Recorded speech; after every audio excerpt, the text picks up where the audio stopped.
پاکستان میں جو کچھ ہوتا ہے کہیں بھی نہیں ہوتا۔ تازہ مثال قومی اسمبلی کی ہے، جہاں ایسی قرارداد پیش ہوئی جس نے ضیاء الحق مرحوم کے ریفرنڈم کی یاد دلا دی، اور یہ ایسی قرارداد تھی کہ آج تک نہ سنی نہ دیکھی۔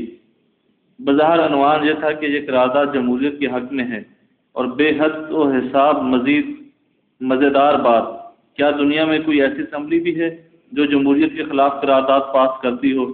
بہرحال ضیاء الحق مرحوم کے ریفرنڈم کا عنوان تھا، آپ اسلام کے حامی ہیں تو میں صدر، اور اس قرارداد جمہوریت کا مطلب کچھ ایسا ہی تھا کہ اگر آپ جمہوریت کے حامی ہیں تو کوئی بھی ہو ہمیں کچھ نہ کہے، کوئی ہم سے کچھ نہ پوچھے۔ پارلیمنٹ سپریم ہے، اجلاس میں سپریم کورٹ۔ وزیر اعظم نے یہ نعرہ کوئی 1000 بار لگوایا۔ یہ کیسے سپریم پارلیمنٹ ہے جسے بار بار خود کو اور باقی لوگوں کو جو بتانا پڑتا ہے کہ وہ سپریم ہے اور وہی سپریم ہے؟ اگر حکومت جمہوریت ہے تو پارلیمنٹ میں موجود اپوزیشن بھی تو جمہوریت ہے، اور یہ دوسری جمہوریت کہتی ہے کہ پارلیمنٹ کٹ پتلی اور ربڑ اسٹمپ ہے۔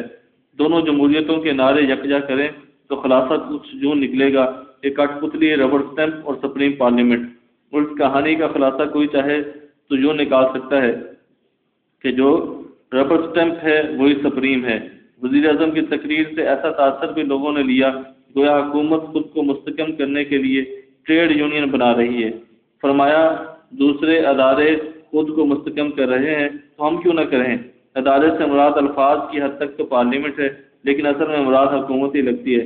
اس لیے اگر اپوزیشن اس مضبوط کرو مہم کا حصہ نہیں تو پھر ادارے تو باقی ہی حکومت ہی بچتی ہے، گویا ادارہ برابر ہوا اور حکومت کے۔